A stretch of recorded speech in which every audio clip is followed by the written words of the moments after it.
Hello प्यारे साथियों, जय हिंद। तो आज आप लोगों के समक्ष मैं बड़ा ही ज़बरदस्त सेशन लेके प्रस्तुत हुआ हूँ। जैसा कि आप लोगों की आगामी 12th की परीक्षा है, तो उसे हम ध्यान में रखते हुए क्लास 12th का जो है आप लोग का हम यूनिट 7 का जो कि पुत्र वियोग चैप्टर है, तो पुत्र वियोग चैप्टर का आप लोगों के लिए हम लेके आए हैं आज क्वेश्चन आंसर। तो इसे हम अच्छे से समझेंगे और यहाँ से देखेंगे कि आप लोग के लिए किस तरह से प्रश्न और उत्तर एग्जाम के बेसिस से बनते हैं। तो चलिए बिना देर किए हम शुरू करते हैं।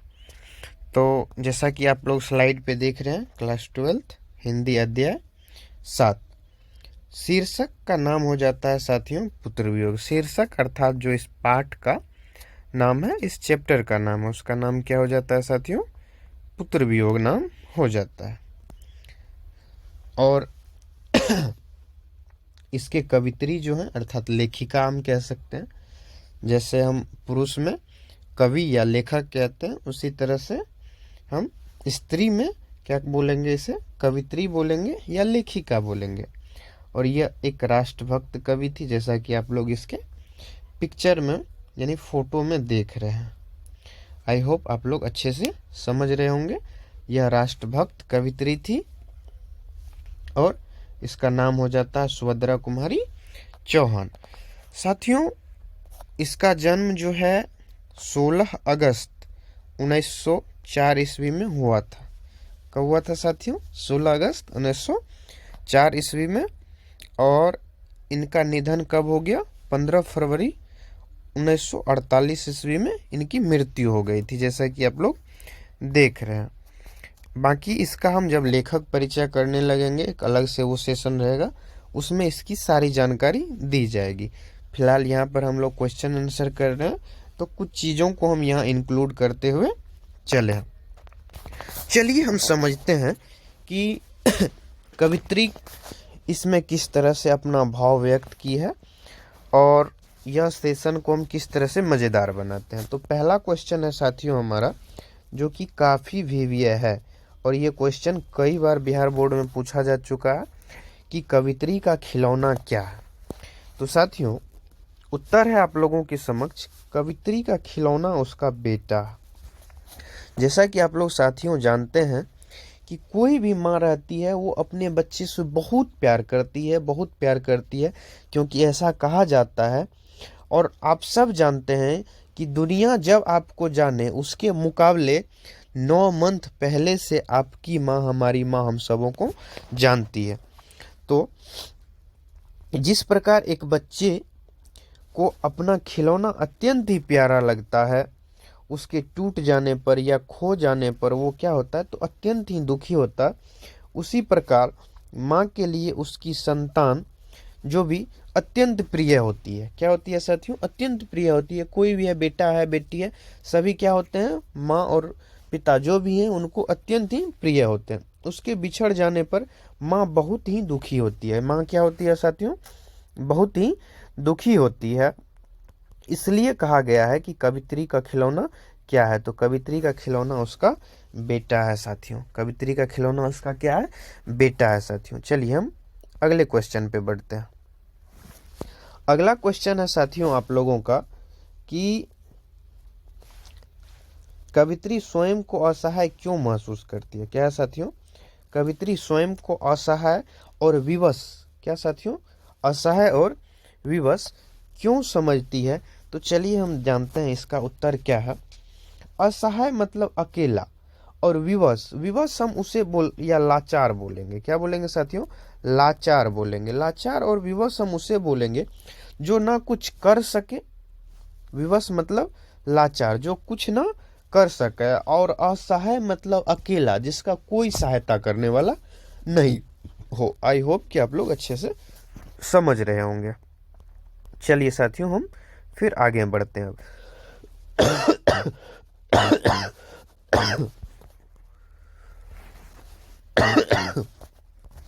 कुछ तबीयत खराब है साथियों। चलिए हम आगे बढ़ते हैं फिर। कवित्री स्वयं को असहाय एवं विवश इसलिए समझती है क्योंकि इसी तरह से आप लोग को बिहार बोर्ड में लिखते चलना है, अपना उत्तर डालना है साथियों। आंसर राइटिंग का वीडियो आप लोग के लिए मैं एक अलग से तैयार कर दूंगा, जिसमें आप लोग को बहुत अच्छा से समझाया जाएगा। चलिए हम वीडियो को ज़्यादा लंबा ना करते हुए अच्छे से फास्ट में देखते चलते हैं। क्योंकि उसने अपने पुत्र को दुनिया की सारी कष्टों से बचाने का प्रयास किया, फिर भी वह मृत्यु को प्राप्त हो गया। कौन? कवित्री सुभद्रा कुमारी चौहान का पुत्र यानी उसका बेटा।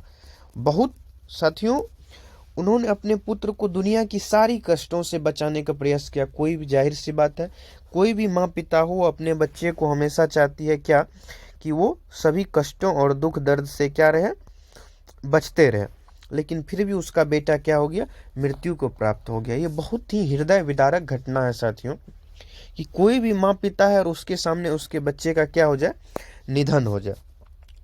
अपने पुत्र की रक्षा के लिए देवताओं से भी विनती किए, लेकिन फिर भी पुत्र जीवित न बचा। उसने अपने पुत्र को बचाने के लिए जिन पर भी भरोसा किया करती थी, वे कुछ काम न आए। माँ के सामने उसका पुत्र छिन गया, अर्थात बिछड़ गया, या हम कह सकते हैं कि उनका अकस्मात निधन हो गया, मृत्यु हो गया, छिन गया, और वह कुछ न कर सकी। इसलिए कवित्री स्वयं को लाचार यानी विवश समझती है कि वो कुछ भी नहीं कर सकी, और उसका बेटा क्या हो गया, मर गया। और असहाय इसलिए कि कोई उसका सहायता नहीं कर पाया, नहीं देव, नहीं दानव, नहीं मानव, कोई भी उनका सहायता नहीं कर पाया। जब इसका आप लाइन बाय लाइन एक्सप्लेनेशन पंक्ति पढ़िएगा तो और अच्छा से समझ में आएगा। उसके लिए हम अगले वीडियो में देखेंगे। चलिए फिर नेक्स्ट क्वेश्चन करते हैं। चलिए साथियों, अगला हमारा प्रश्न है कि पुत्र के लिए माँ क्या क्या करती है। ये मोस्ट VVI इंपॉर्टेंट क्वेश्चन है साथियों, और इसे आप लोग अच्छे से याद कर लेंगे। कोई बहुत बड़ा एक्सप्लेनेशन नहीं है कि आप लोग को याद करने में कठिनाई हो। और इस सब के PDF के लिए आप लोग ज्वाइन कर लेंगे AC आनंद क्लासेस टेलीग्राम चैनल पे साथियों, वहाँ पे आप लोग को इसका PDF मिल जाएगा। चलिए फिर हम आगे बढ़ते हैं। पुत्र के लिए माँ क्या क्या करती है, तो उत्तर है पुत्र के लिए माँ बहुत कुछ करती है। जैसे कि वह अपने पुत्र को गर्भ में 9 माह तक रखकर कष्ट सहकर एक नई जिंदगी देती है अपने बच्चे को। वह उसे हर कष्ट से बचाते हुए उसका पालन पोषण करती है, अपने भूखी रह जाती है। कोई भी माँ क्या करती है साथियों, कि अपना पेट काट करके भी अपने बच्चे को क्या करती है, खिलाती है। तो वो अपने भूखी रह कर भी अपने पुत्र को खाना खिलाती है। अपने पुत्र के लिए माँ देवताओं से लाखों दुआएं मांगती है। वह अपने पुत्र को थपकी देकर लोरियां गाते हुए सुलाती है। वह अपने पुत्र से बहुत प्रेम करती है, और समय आने पर माँ अपने बच्चे के लिए जान तक दे देती है। चलिए फिर हम नेक्स्ट क्वेश्चन पे चलते हैं।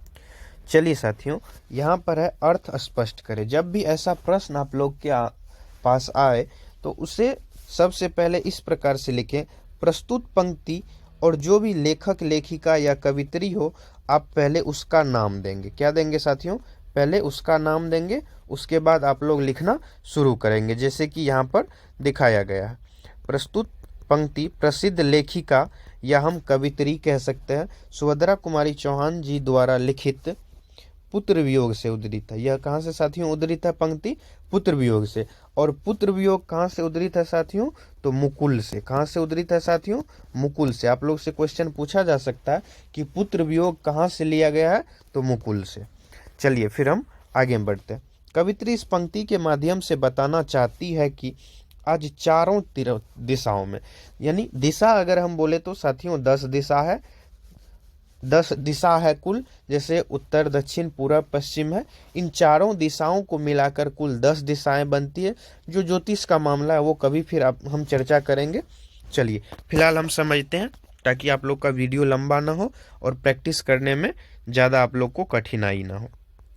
चलिए साथियों, तो फिर हम आगे देखते हैं क्या है कि कवित्री इस पंक्ति के माध्यम से कहना चाहती है कि आज चारों दिशा या 10 दिशाओं में खुशियों का वातावरण बना हुआ है, क्योंकि उस टाइम दिवाली का माहौल होता है। और दिवाली में जानते हैं साथियों कि हम लोग सभी खुशियां मना रहे होते हैं, लेकिन उस वक्त होता क्या है कि कवित्री का पुत्र उससे बिछड़ जाता है, अर्थात उनका निधन हो जाता है, जिसके वजह से कवित्री असहाय और विवश होकर बैठी रहती है, रोती रहती है, तड़पती रहती है, क्योंकि उसका बेटा अकस्मात ही मर जाता है और कोई भी देवता के आगे या इंसान के आगे कोई कुछ नहीं कर पाता है, और वो अपने आप को बहुत ही असहाय और विवश समझती है। चलिए देखते हैं। सभी लोग अपनी अपनी खुशियों में डूबे हुए हैं। ऐसे में पुत्र के वियोग में मैं, अर्थात माँ बोल रही है सुभद्रा कुमारी चौहान, मैं वियोग में मैं अपने बेटे के आने का इंतजार कर रही हूँ साथियों।